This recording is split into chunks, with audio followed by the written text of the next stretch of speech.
Assalamualaikum warahmatullahi wabarakatuh. Halo semuanya, bertemu lagi bersama saya Putri Lestari dan rekan saya Alfia Nur Fadilah. dalam ngobrol santai mengenai sistem pengendalian manajemen. Nah, tema kita pada hari ini yaitu memahami strategi dan tema kita ada dua nih hari ini. Yang pertama memahami strategi, lalu yang kedua ada behavior in organization. Nah, kita satu-satu bahas satu-satu dulu ya Mbak Alfia. Pertama kita bahas yang Iya, tema pertama yaitu memahami strategi. ya nih. Nah, sebelum itu kita ketahui dulu deh dasar-dasar dari strategi itu. Sebelum itu kita ketahui dulu apa sih makna strategi itu. Nah, menurut Mbak Alfia, apa sih mana strategi itu sendiri? Di dalam kita kan bahas mengenai sistem pengendalian manajemen ya. Jadi sistem Ya. pengendalian manajemen ini kan merupakan suatu alat untuk mengimplementasikan strategi. Nah, jadi tiap organisasi itu pasti punya strategi yang berbeda-beda. Jadi pengendaliannya juga harus disesuaikan dengan syarat strategi yang spesifik. Nah, strategi yang berbeda ini juga memerlukan prioritas tugas yang berbeda, faktor penentu keberhasilan berbeda, dan keterampilan, perspektif, dan perilaku yang berbeda pula. Oleh karena itu, strategi itu merupakan suatu rencana-rencana untuk mencapai tujuan organisasi nih. Nah, yang memberikan suatu konteks luas, yang mana seseorang ini dapat mengevaluasi dari keoptimalan unsur-unsur sistem kendali manajemen. Nah, strategi ini juga membutuhkan prioritas tugas, faktor sukses kunci, perspektif, dan perilaku yang berbeda. Nah, jadi rancangan sistem pengendalian ini harus terus memperhatikan apakah perilaku yang disebabkan oleh sistem itu merupakan suatu hal yang kita sebut dengan strategi. Kalau dari aku sih itu aja pengertian dari strategi itu.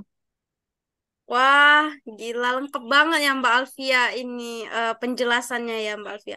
Nah, tadi ada nih Mbak Alfia menyebutkan bahwa strategi adalah rencana-rencana untuk mencapai tujuan organisasi. Nah, di situ ada kata tujuan Mbak Alfia. Nah, jadi sekarang saya mau nanya lagi nih, sebenarnya tujuan strategi itu sendiri apa sih Mbak Alfia? Tujuan strategi itu kan sama kayak tujuan organisasi atau perusahaan. Nah, tujuan organisasi atau perusahaan itu bisa berupa yang pertama itu profitabilitas yang terdiri dari presentasi, profit margin, dan investment turnover. Contohnya nih jumlah yang dikeluarkan untuk iklan atau A&D dalam konteks praktis profitability yang dimaksud itu bisa berupa pendapatan revenue, jumlah laba maupun presentasi lain. Terus yang kedua itu memaksimalkan nilai pemegang saham. Jadi tujuan yang semestinya bagi sebuah perusahaan itu untuk mencari laba yaitu memaksimalkan nilai pemegang saham. Nah, yang ketiga itu resiko. Upaya sebuah organisasi perusahaan itu untuk meningkatkan profitabilitas itu dipengaruhi oleh kemampuan pihak manajemen untuk mengambil resiko. Dan yang terakhir itu pendekatan multiple stakeholder. Eh, Mungkin itu aja dari tujuan perusahaan yang bisa aku jelasin. Kalau menurut Mbak Indah nih, konsep strategi itu apa aja sih definisinya? Nah, selanjutnya kita masuk ke konsep strategi ya Mbak Alfiana. Konsep strategi itu sendiri, walaupun definisinya berbeda satu sama lain, nah ada kesepakatan umum bahwa strategi itu mendeskripsikan arah umum yang akan dituju suatu organisasi untuk mencapai tujuannya Mbak Alfia. Jadi, setiap organisasi yang dikelola dengan baik itu memiliki satu strategi atau lebih Mbak Alfiana, walaupun tidak dapat dinyatakan secara eksplisit. Gitu, Mbak Alfia. Oh, terus kan di strategi itu ada strategi level korporasi nih, kalau nggak salah Mbak Indah. Nah, maksud strategi level korporasi ini apa sih? Jadi strategi level korporasi itu adalah strategi yang mengenai keberadaannya di tengah-tengah bauran bisnis yang tepat, Mbak Alfiana. Oleh karena itu, strategi korporat ini lebih berkenan dengan pernyataan di mana sebaiknya bersaing dan bukunya bagaimana bersaing dalam industri tertentu, yang merupakan strategi unit bisnis, yang merupakan strategi unit bisnis, Mbak Alfia. Gitu. Pada tingkat strategi level corporate ini ada masalahnya nih Mbak Alfia. Masalahnya itu yang pertama definisi bisnis di mana perusahaan akan berpartisipasi. Lalu yang kedua ada penugasan sumber daya antar bisnis-bisnis tersebut Mbak Alfia. Wah, Itu menarik. aja sih dari aku.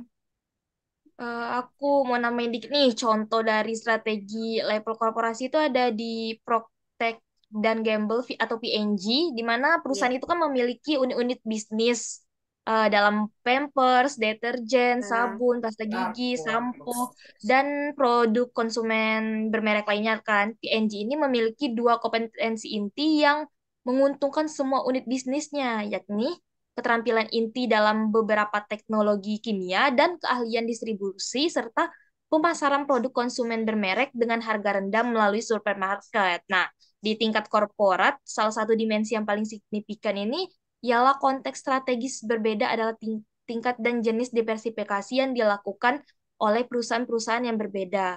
Nah, eh, apa sih Mbak Indah bisa bantu jelasin nggak sih apa sih strategi perusahaan yang berbeda-beda, tingkat dan jenis yang berbeda itu apa aja sih? nah, jadi perusahaan-perusahaan yang berbeda tuh yang pertama tuh ada perusahaan-perusahaan dengan industri tunggal, Mbak Alfia. Perusahaan dengan industri tunggal ini menggunakan kompetensi intinya untuk mencapai pertumbuhan dalam industri tersebut. Contohnya seperti McDonald's dan Wrigley gitu, Mbak Alfia. Lalu yang selanjutnya itu ada perusahaan dengan diversifikasi yang berhubungan. Maksudnya di sini kelompok lain terdiri dari perusahaan yang beroperasi dalam sejumlah industri dan bisnisnya saling berhubungan satu sama lain melalui sinergi operasi, Mbak Arfia. Perusahaan-perusahaan ini disebut sebagai perusahaan dengan diverifikasi yang berhubungan. Contohnya tuh seperti PNG tadi yang disebutin Mbak Alfia, Dow Corning dan Dow Grass. La- Lalu yang selanjutnya itu ada kompetensi inti. Nah, mungkin itu sih Mbak Alfia penjelasan dari saya mengenai strategi level koperasi. Nah, selain level koperasi ini kan ada strategi level unit bisnis nih Mbak Alfia. Nah, menurut Mbak Alfia, strategi level unit bisnis itu apa sih dan bisa Mbak Alfia tolong jelaskan sedikit?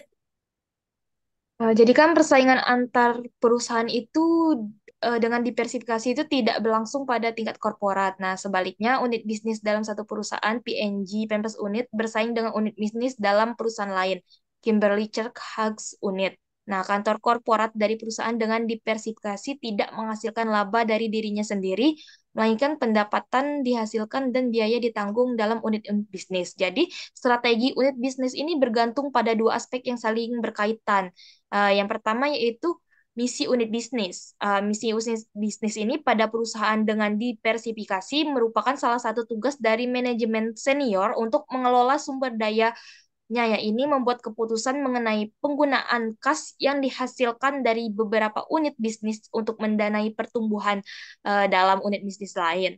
Dan yang kedua itu yaitu keunggulan kompetitif unit bisnis. Nah, setiap unit bisnis itu kan harus mengembangkan keunggulan kompetitifnya untuk dapat melaksanakan misinya. Nah, dalam mengembangkan keunggulan kompetitif unit bisnis ini, itu kan harus memperhatikan tiga hal, yaitu struktur industri unit itu beroperasi, unit bisnis itu seharusnya mengeksploitasi struktur industri bagaimana, dan apa aja yang harus menjadi dasar keunggulan kompetitif dari unit bisnis tersebut. Nah, mungkin itu sih penjelasan dari strategi level unit bisnis dari aku, Mbak Indah.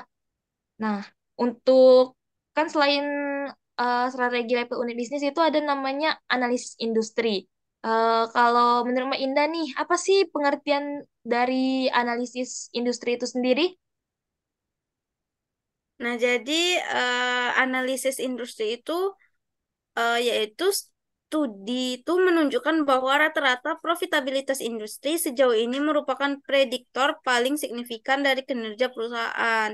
Nah, menurut Porter, struktur industri harus dianalisis terkait dengan kekuatan kolektif dari 5 competitive force, yaitu yang pertama intensitas persaingan antara para kompetitor yang ada, lalu yang kedua bargaining power atau daya tawar pelanggan. Lalu yang ketiga ada daya tawar supplier, yang keempat ancaman dari pengganti, dan yang kelima adalah ancaman dari pendatang baru yang masuk ke industri itu, Mbak Alfia.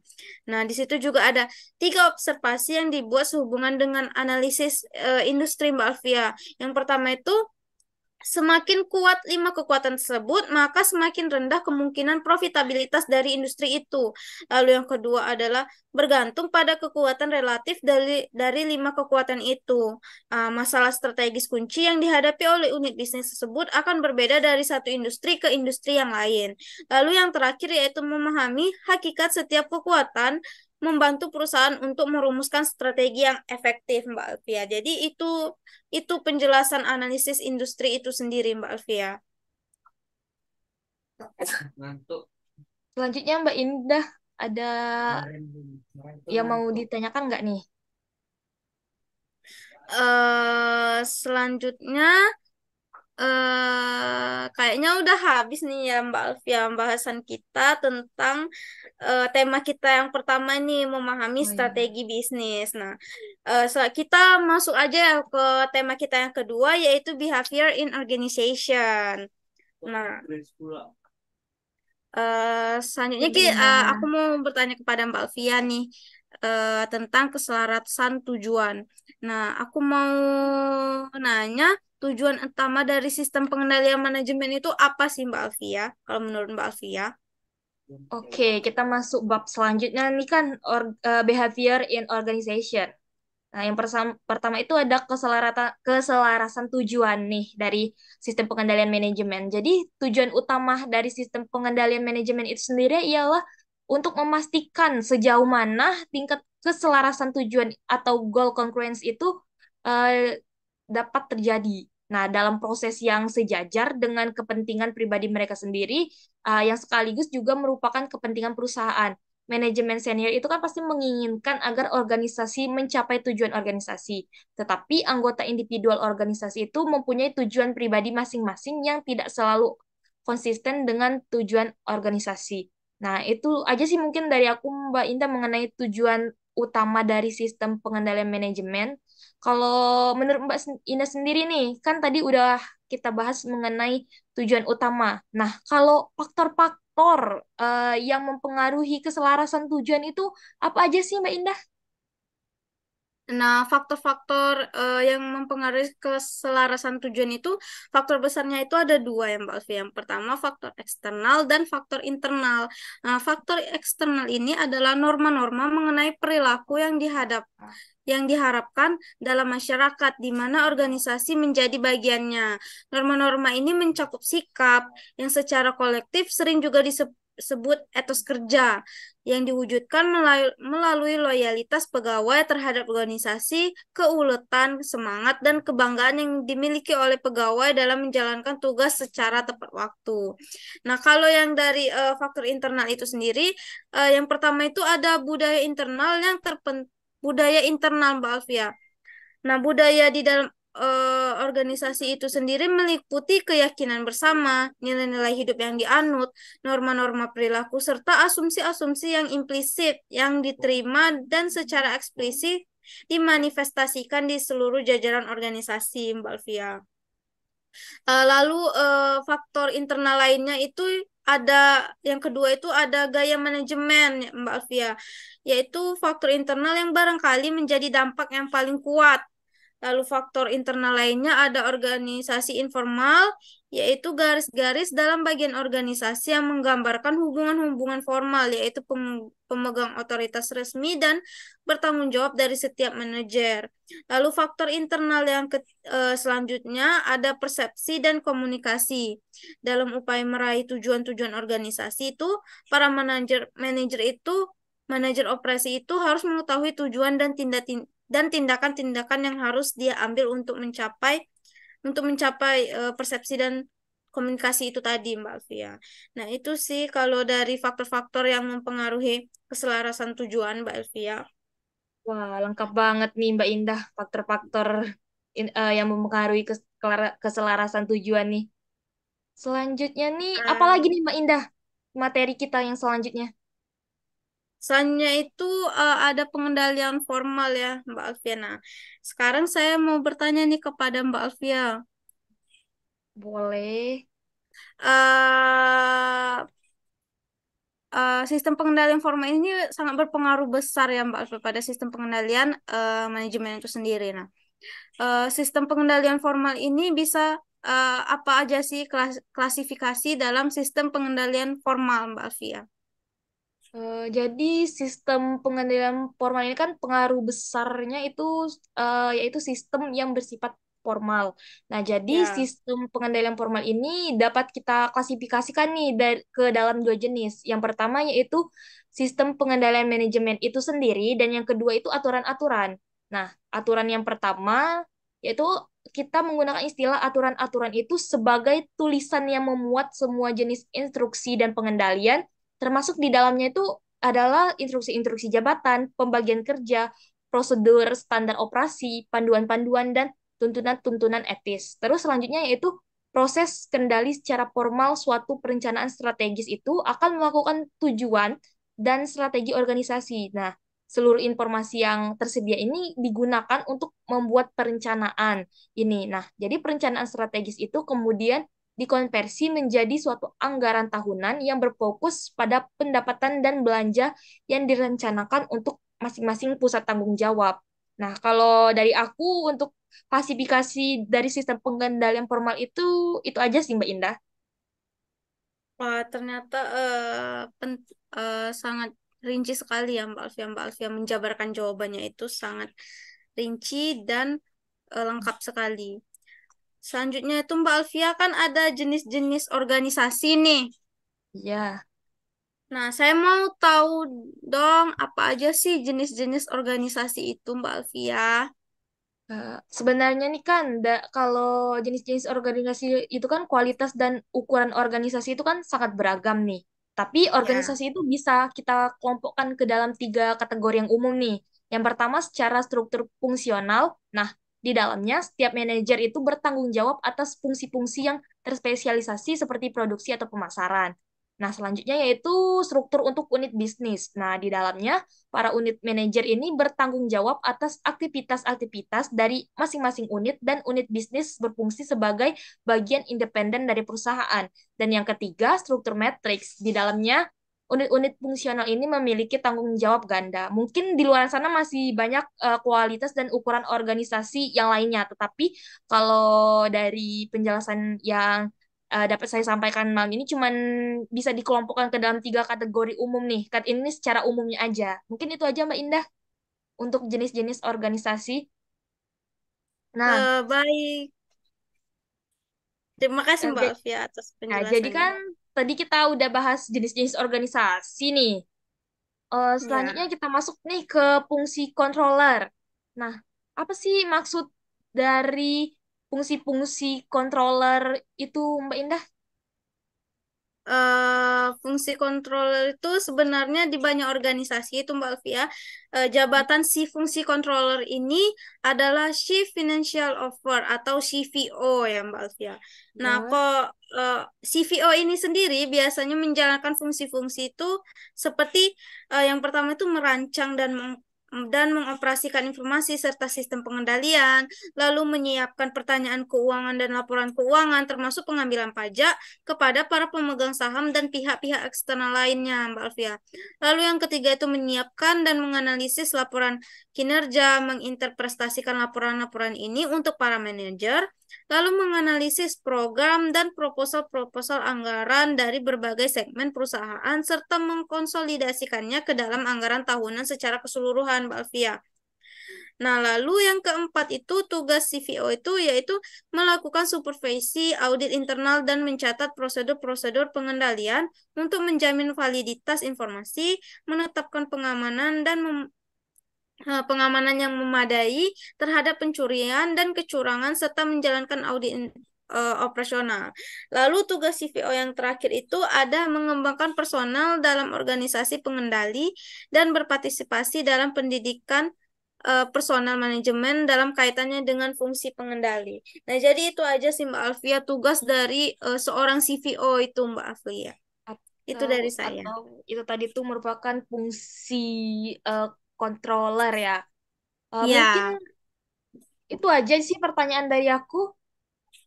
nah sehubung dengan berakhirnya jawaban dari saya, mungkin untuk malam ini itu aja yang Mbak Alfia bahasan kita mengenai ngobrol santai tentang sistem pengendalian manajemen tuh pada hari ini.